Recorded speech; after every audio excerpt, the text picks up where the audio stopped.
Hi, campaigners. Welcome to Campaign Mode, a gaming podcast meant for marketers to better understand the industry. We are your hosts. I'm Sammy Barnett, head of gaming at TMA.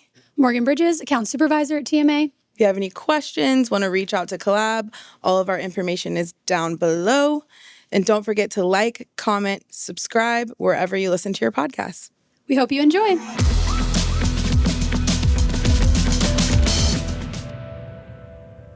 Hi, everyone. Welcome back to Campaign Mode. Hey, campaigners. Our fellow campaigners, it's good to be back with you. Yeah, it's been a while. I know. How have you been? Pretty good. How are you, Sammy? I'm good. Okay, cool. Livin', Livin. Okay, today we have a really fun episode. We're talking about mobile gaming, the wonderful world of mobile. That's Morgan, mobile gaming. That's for me. Everyone to see. But yeah, I think, we've briefly touched on mobile on previous episodes, but wanted to do a dedicated episode to it because I think it is a channel in which is pretty considered when it comes to brands and games. It's such a massive area. Like, everybody's gaming on their mobile and they don't even think about it. And I feel like brands don't consider that somewhere that they need to be. So yeah. It's good to dive deeper on that and talk about a little bit more about it. Yeah. You say it's massive. It, in revenue last year, generated $90 billion, which is bigger than film and music combined. That is wild, but also not surprising because if you've ever played those games, like mobile game? A mobile game. Candy Crush, whatever it is. You're like, Farmville, I would never... Clash of Clans, like all of them. I would never spend money on a game, but I will spend money on those games. You can blink and spend $30. It's kind of ridiculous. But you need the power-ups. Yeah, you have to have them. We actually call mobile companies, it's mobile money. Like, yeah. I think a big thing is that mobile companies are actually more willing to make something cool. They're really, like... Mobile games have these very dedicated communities. And I think when it comes to the publishers and, people wanting to build brand experiences, they're really, truly just trying to show up for the community. They're not as worried about how much is a brand going to spend. They're more worried about let's do something really cool in game that gives back to our users in a really fun and unique way. Absolutely. So yeah, I think, and then when we talk about like player base, you'll see in total number of players versus like a console, PC, mobile's always higher. Well, that makes sense because your console players, when they leave the house, are playing on their phones. Your PC players, when they leave the house, are playing on their phones. And people who don't play on either of those are most likely also playing on their phones. Yeah, so you have your mobile audience who's already playing on their mobile device. And then you also have, like you said, the daily grinders, if you will, on their PCs, their consoles. They're playing when they're on the train, on the go. Yeah. So it's, inclusive of everyone, right? Yeah, so sure. It's always such a high number. And it's a huge audience, as we've talked about. I think there's some misconceptions about it. It's still widely misunderstood. I think people think, mobile games is just little kids playing on their parents' phones or, I think there's some misunderstandings of the audience. Yeah, and I think we said this in an episode when we were talking about gaming communities. And yes, the younger generation is using their phones to play games a lot. Like they play Roblox on their phone and on the computer. But mobile moms, that is that's something we say in the space because your mom who plays Candy Crush, we would consider her a gamer. Mm-hmm. And that's where a lot of mobile gamers come in. So it's that, 25 to 44 women who are playing crosswords are considered a mobile game. As somebody in that age group, I wouldn't consider myself to be a mobile gamer when I'm playing New York Times crosswords, but in reality, I am. You are. Yeah. Yeah, I think women aged 25 to 44 is definitely like the largest representation of the mobile gaming audience. But like we said, it is everyone, right? Like you can reach such a vast number of people and different types of audiences through mobile games. I think you know, as a brand, the question to you and to us is, are you doing experiences and are you living in gaming where attention and where your audience actually lives? Yeah, like in these mobile spaces. Yeah. What are you doing for them? What are you doing? Let's talk about what you can do as a brand. So I think, too, before another point of like where attention lives brings me to also people that are watching TV. The second What screen are they also doing? experience. They're on their phone, and a lot of them are playing mobile games. So you're running, you know, your TV ads, your commercials. Yeah. People are either, I'm sorry, they're skipping them or they're looking at their phone at the same time. So that second screen effect really drives a lot of the brand Recognition. Yes. Yeah. I think, again, people have this misconception about mobile gaming, what it is, what it isn't. And I don't think it gets thought about in the right way a lot. I think people just kind of think of it as an afterthought where there's so much power in that space. Yeah. So let's talk about things we can do there. What Look can at a brand? segue. What can a brand do? Riding on that segue. Rewarded video ads. These are, I think, what you're probably are most aware of that exist in video. Sorry, in mobile gaming. You get an ad, you get rewarded. You watch it, you get some coin. Yeah. Hey, you're down on coins. You want to watch this ad for 50 more? Absolutely. Yes. I will do it. I will spend 2 minutes and then I will spend $10 more to add additional coins. So but think about that experience. In what instance are people willingly watching ads? Actually, they're putting ad blockers up everywhere. Whereas for this, I will watch an ad every single time if it gets me more currency in game. So number one right there, such a smart way to put, if you have any sort of commercials, get in the rewarded video space in game, because that already is going to get you more engagement because people are like, absolutely, yes, I will watch this. And I think there's a big opportunity for brands there because the ads that you do see, there's not a ton of brands, I think. And they're like always weird. It's definitely a wide open space for brands to come in. Because I think people don't understand how engaged and meaningful that spot is. But again, if you just think about it from a broader perspective, again, this is a place where ads are giving you something versus in most experiences, they're kind of interrupting, you know, the TV show or whatever it is. So very smart to put your placements there. You want to hit us with the second piece? All right. Another thing you could do, branded content. So think Skittles inside of Candy Crush. You could, as a brand, if you have a product or service or whatever it is, how can you take whatever that brand item is and integrate it into a game that authentically. There's that word. We had to say it once. We did. But I mean, I think another thing about mobile games that's really different than, you know, big console or major titles, like a big major AAA game. Those take a long time. They're not usually being updated. I mean, like a Fortnite, that's different. But these mobile games exist and then they're continually updated. So new levels of Candy Crush come out, or new levels of Merge Mansion, or new crosswords, whatever it is. Those are a lot easier to integrate with because, again, they're continually updating, getting new levels, getting new tiers, getting new unlocks.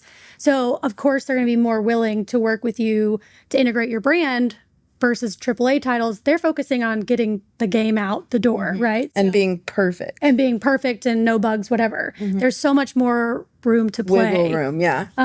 As a brand. Yeah. But going back to the branded content, I think Skittles is such a great example because it, you know, in Candy Crush, first of all, Candy Crush. Hello. But the shapes look like Skittles. And so to just like, you're innately playing with Skittles, you're thinking Skittles. And I think it just fits really well with that game. It's a very good example of how a brand can do a full takeover with an in-game element of a mobile game. Yep. And yes, agree with you on the AAA titles, but then you also have AAA titles that have mobile versions. So maybe you couldn't get into the AAA, console PC version. Why not the mobile? Yeah. It probably has just as much, or if not more, reach and a lot of fun things that you can do. And then the next thing is a contextual native ad. So, placement for an ad or, a billboard or something that you've put out into the real world, place that inside a mobile game. So think a brand like Nike in Subway Surfers, you have like a billboard within the subway or whatever. It's intuitive to real life.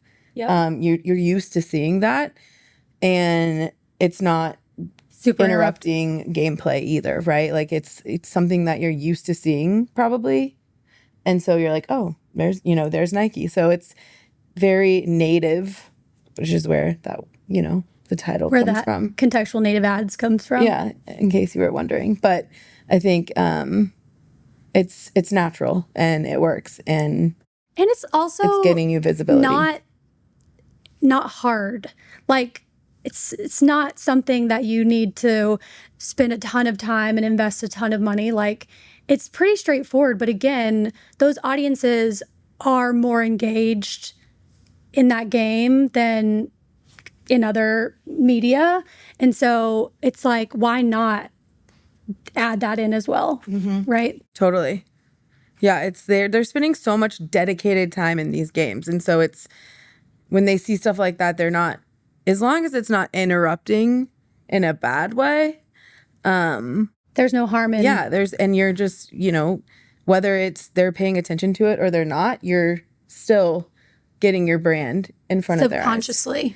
Subconsciously or consciously. Finally. I mean, this kind of goes without saying because influencers are they keep the drumbeat of gaming. But influencer drops, working with influencers around big titles, giving away, always, those influencer impressions are always going to be great.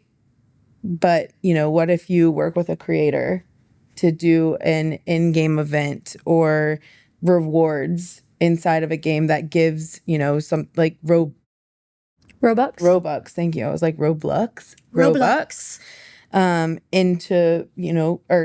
Sorry, let me rephrase that. You're working with a creator that does something that gives Robux to Roblox players. That's a tongue twister. Say that 3 times fast. I can't. Yeah, I think it just kind of goes without saying, like influencer. I said this earlier, but there is just so much room to play here. And that's what we're trying to get across of. There truly is a ton of mobile games, not just the AAA titles who go mobile, but also, the Subway Surfers, the Candy Crush, all of those things. I mean, everybody has seen an ad for a mobile game and been like, I'm going to play that.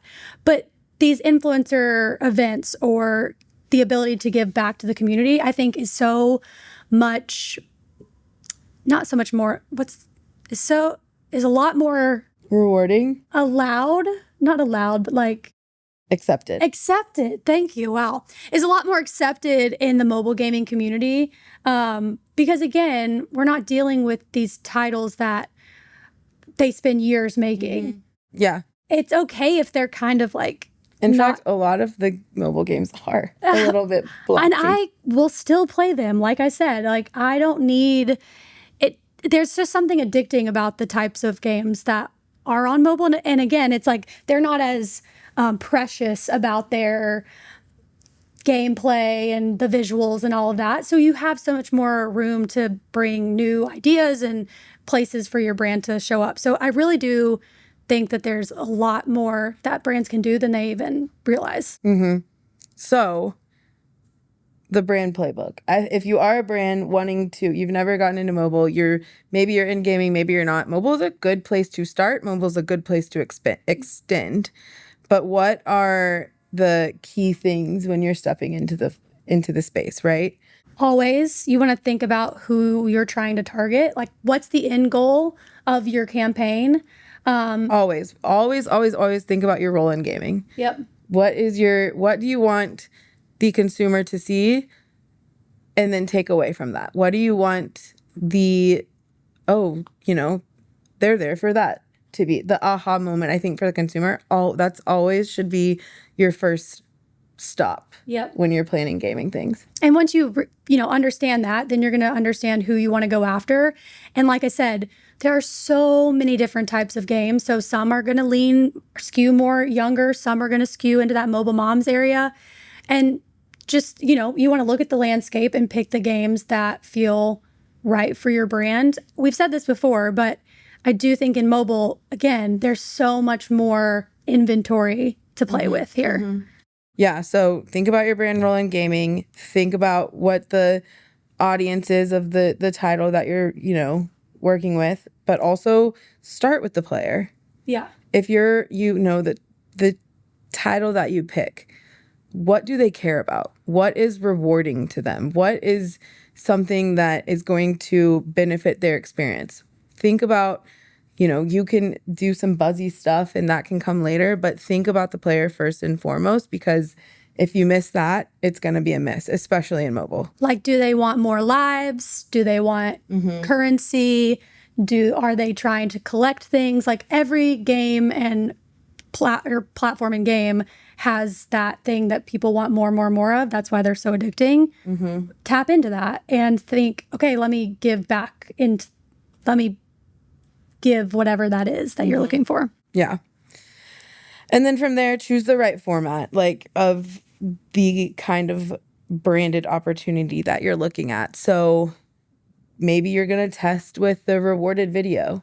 I think that's a really, smart first step. It's a really low-hanging fruit. It is. It's low lift. And again, gives back so much more than you would even think about. Yeah. Because again, people are like, I will watch this ad if I'm going to get another life or coin.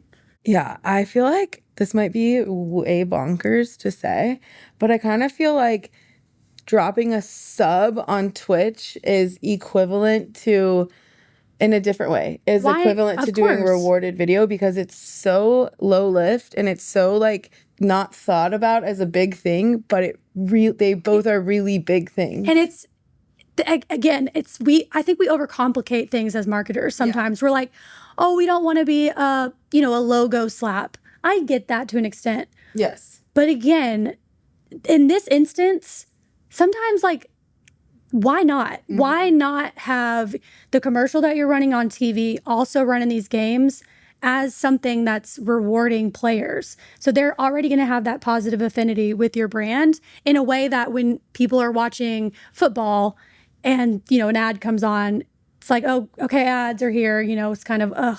Well, they're not going to do that for mobile gaming. So honestly, logo slap it. Why not? It's not even a logo slap when it's rewarded video. No. I think, but people think we overthink it and we're like, oh my gosh, we have to be so breakthrough and we can't just put a commercial in a video game. 100%. Or a mobile game. Yes. Don't and I think that's where mobile gaming challenges a lot of marketers, because it can be so simple. So simple. And so effective. Thank you. I think, so choose the right format. I think testing is really smart, and you can see the type of measurements that you can get from a test. Yeah. Click-throughs, engagement time, brand lift. I see a ton of brand lift studies in mobile gaming. Yeah. So I think the opportunities of measurement are pretty big. And I think, see what works, see what fits, and go from there and continue to build. Also, when you think about the third-party data that comes from mobile games, you have access, that's somebody's lifeline right there, their phone, privacy and all that. But as marketers, we like to see that data. Mm-hmm. So even more so than normal, I think the measurement here is so tuned in to who that person is, what they like, what games they play, where do they spend their time. There's just it's so rich for, like you said, testing and trying to figure out your community in a deeper way. Mm-hmm. And then what not to do for brands? I mean, I really think, again, mobile, I give a little bit more leeway than I would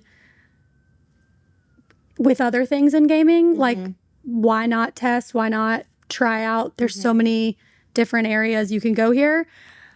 I think the biggest thing is interrupting the game loop. That's the one thing not to do. So you're not trying to get somebody to click out in the middle of the level. That's silly. Like, don't do that. Don't drop a QR code on a mobile device. Don't interrupt the gameplay loop. I think it's very important. I agree with you. The other thing is don't ignore the cultural fit of your brand. I think that's, there's times where like there's a big, like when Brawl Stars came out. Yeah. And they had all of these Brawl Stars is a mobile game that came out. They put a ton of money in the marketing for launch. And there was a ton of like A-list celebrities that were doing commercials for it. And like everyone was like, wait, what? Why does Brawl Stars have this like level of talent? And as a brand, you could see that and say, oh, I need to be in this because like I've worked with John Cena before. Yeah. No, I mean, yes, it would be huge if your brand makes sense for it. Don't just like, oh, I've got to, jump on the bandwagon here. I think with mobile gaming, culturality was about what I was going to say. That's not a word, but cultural fit is super, super important. Yeah. Culturality. New word. And then, cool. I think like we've really, this has been a quick and simple episode, but mobile is a quick and simple thing that you can do. I can't talk. Mobile is a quick and simple solve for your brand. And as a podcaster, you don't really need to talk, so that's okay. Yeah, true. We don't really need words. Let's close this out. What are the key takeaways for our listeners today? Yes, Morgan, thank you for this opportunity. So I think first key takeaway, mobile gaming, it's not niche. It's very mainstream. A lot of people are doing it. It's become kind of what social media was 10-ish years ago. It's with the convergence of TikTok and gaming. TikTok's on your mobile device. There's all these different games. It's just becoming more immersive, right? And it's, something that people are doing constantly while they're doing other things. That secondhand experience. Next, Morgan, you want to take the next one? It is a massive... underused. It's massive and it's also underused. So we have this massive audience, but people don't think about getting into mobile gaming. So there's a unbalance there. Imbalance? There's a lot of opportunities from a brand perspective. So many, like I said, and you don't have to overthink it. It can be as simple as you think it is. I promise. And then, I think for brands that figure out how to leverage mobile gaming now, get in now, not that it's new or anything, but like she said, there are a ton of opportunities and it's relatively untapped by brands. Getting in now will only cement you for future opportunities and really get you the attention. You can be a first to market brand in mobile gaming right now. Absolutely. Cool. I mean, I think that was great. Yeah. And hopefully you guys out there are like, okay, I'll try it out. And you can hit us up. Yeah. Reach out if you have any questions. We are always here to collab and think of new ways and just guide you into the greatness. All right. Thanks, guys. See you next episode. Bye.